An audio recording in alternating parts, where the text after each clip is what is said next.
जय श्री कृष्णा। दोस्तों, महाभारत में धूत क्रीड़ा के समय युधिष्ठिर ने द्रौपदी को दांव पर लगा दिया था और दुर्योधन की ओर से मामा शकुनी ने द्रौपदी को जीत लिया। उस समय दुशासन द्रौपदी को बालों से पकड़कर घसीटते हुए सभा में ले आया।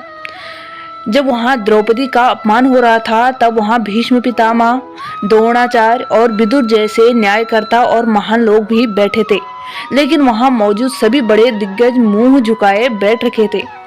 द्रौपदी को घसीट कर लाया जा रहा था। तब तक भी द्रौपदी को यह भान नहीं था कि मेरा चीरहरण होने वाला है। जब दुशासन से भरी सभा में द्रौपदी की साड़ी उतारने के लिए कहा गया, तब द्रौपदी को इस बात का एहसास हुआ कि संकट बड़ा है। उस वक्त उसने अपने सबसे प्रिय सखा भगवान श्री कृष्ण का नाम पुकारा। हरि हरि अभ्यम कृष्णा अभ्यम। उद्धव गीता या उद्धव भागवत में श्री कृष्ण के सखा उद्धव उनसे इस संबंध में कई सवाल करते हैं। आओ जानते हैं श्री कृष्ण और उद्धव संवाद के बारे में। उद्धव कहते हैं, हे कृष्ण, आप पांडवों के आत्मीय प्रिय मित्र थे। आजाद बांधव के रूप में उन्होंने सदा आप पर पूरा भरोसा किया है। कृष्ण, आप महान ज्ञानी हैं। आप भूत, वर्तमान और भविष्य के ज्ञाता हैं, किंतु आपने सच्चे मित्र की जो परिभाषा दी है, क्या आपको नहीं लगता कि आपने इस परिभाषा के अनुसार कार्य नहीं किया है? आपने धर्मराज युधिष्ठिर को द्रूत में खेलने से रोका क्यों नहीं? चलो ठीक है, आपने उन्हें नहीं रोका, लेकिन आपने भाग्य को भी धर्मराज के पक्ष में नहीं मोड़ा। आप चाहते तो युधिष्ठिर जीत सकते थे। आप कम से कम उन्हें धन, राज्य, यहाँ तक कि खुद को हारने के बाद तो रोक सकते थे। उसके बाद जब उन्होंने अपने भाइयों को दांव पर लगाना शुरू किया, तब तो आप सभा कक्ष में पहुंच सकते थे। आपने वो भी नहीं किया। उसके बाद जब दुर्योधन ने पांडवों को सदैव अच्छी किस्मत वाला बताते हुए द्रौपदी को दांव पर लगाने को प्रेरित किया और जीतने पर हारा हुआ सब कुछ वापस कर देने का लालच दिया, कम से कम तब तो आप हस्तक्षेप कर सकते थे। अपनी दिव्य शक्ति के द्वारा आप पासे धर्मराज के अनुकूल कर सकते थे। इसके स्थान पर आपने तब हस्तक्षेप किया जब द्रौपदी लगभग अपना चीर खो रही थी। तब आपने उसे वस्त्र देकर द्रौपदी के चीर को बचाने का दावा किया, लेकिन आप यह भी दावा कैसे कर सकते हैं? उसे एक आदमी घसीट कर सभा में लाता है और इतने सारे लोगों के सामने निर्वस्त्र करने के लिए छोड़ देता है।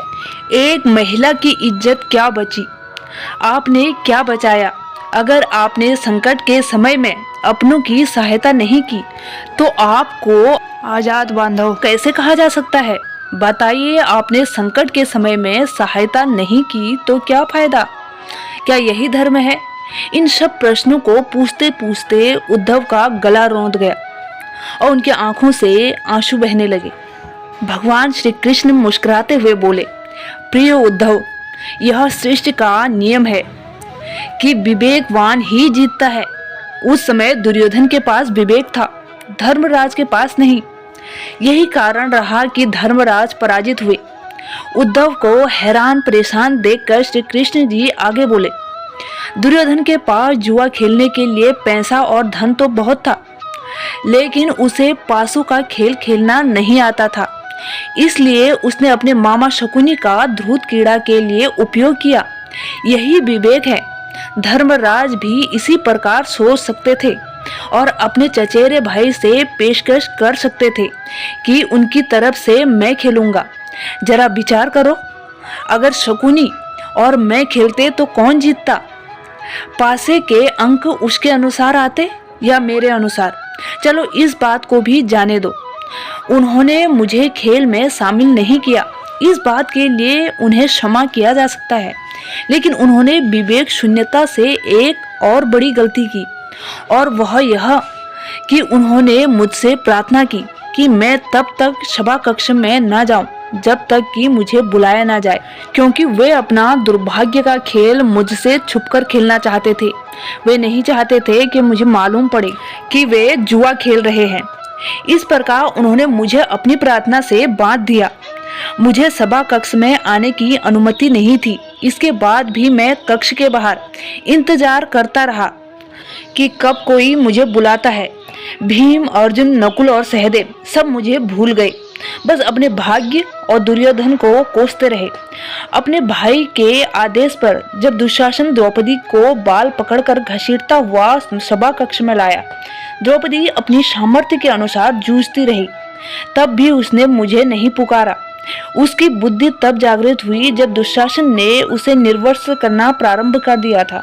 जब उसने स्वयं पर निर्भरता छोड़कर हरि हरि अभ्यम कृष्णा अभ्यम की गुहार लगाई, तब मुझे उसके चीर की रक्षा का अवसर मिला। जैसे ही मुझे पुकारा गया, मैं अविलंब पहुंच गया। अब इस स्थिति में मेरी गलती बताओ। उद्धव बोले, कान्हा, आपका स्पष्टीकरण प्रभावशाली अवश्य है, किंतु मुझे पूर्ण संतुष्टि नहीं हुई। क्या मैं एक और प्रश्न कर सकता हूँ? कृष्ण की अनुमति से उद्धव ने पूछा।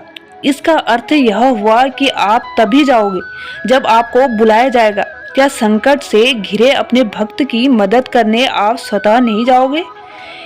कृष्ण जी मुस्कुराए। उद्धव, इस सृष्टि में हर एक का जीवन उसके स्वयं के कर्म फल के आधार पर संचालित होता है। न तो मैं उसे चलाता हूँ और न ही उसमें कोई हस्तक्षेप करता हूँ। मैं केवल एक साक्षी हूँ। मैं सदैव तुम्हारे नजदीक रहकर जो हो रहा है उसे देखता हूँ। यही ईश्वर का धर्म है। उल्हाना देते हुए उद्धव ने पूछा, वाह वाह, बहुत अच्छा कृष्ण। तो इसका अर्थ यह हुआ कि आप हमारे समीप खड़े रहकर हमारे सभी दुष्कर्मों का निरीक्षण करते रहेंगे। हम पाप पर पाप करते रहेंगे और आप हमें साक्षी बनकर देखते रहेंगे। आप क्या चाहते हैं कि हम भूल करते रहें, पाप की गठरी बांधते रहें और उसका फल भुगतते रहें? तब श्री कृष्ण बोले, उद्धव, तुम शब्दों के गहरे अर्थ को समझो। जब तुम समझकर अनुभव कर लोगे कि मैं तुम्हारे समीप साक्षी के रूप में हर पल में हूँ, तो क्या तुम कुछ भी गलत या बुरा कर सकोगे? तुम निश्चित रूप से कुछ भी बुरा नहीं कर सकोगे। जब तुम यह भूल जाते हो और यह समझने लगते हो कि मुझसे छुपकर कुछ भी कर सकते हो, तब ही तुम कठिनाइयों में फंसते हो। धर्मराज का अज्ञान यह था कि उसने माना कि वह मेरी जानकारी के बिना जुआ खेल सकता है।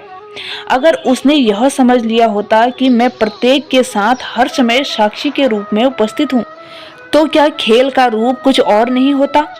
उद्धव मंत्रमुग्ध हो गए और बोले, प्रभु, कितना गहरा दर्शन है, कितना महान सत्य।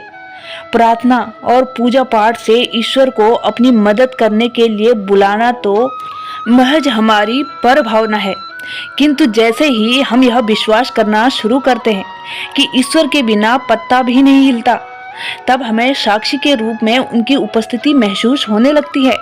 गड़बड़ तब होती है जब हम इसे भूलकर सांसारिकता में डूब जाते हैं।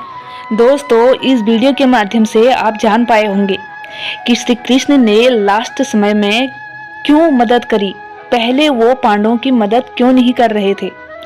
कितनी बड़ी बात कही श्री कृष्ण ने उद्धव को।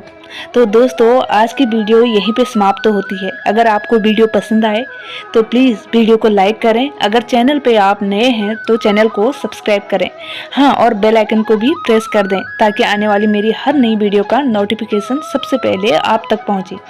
तब तक के लिए जय श्री कृष्णा दोस्तों।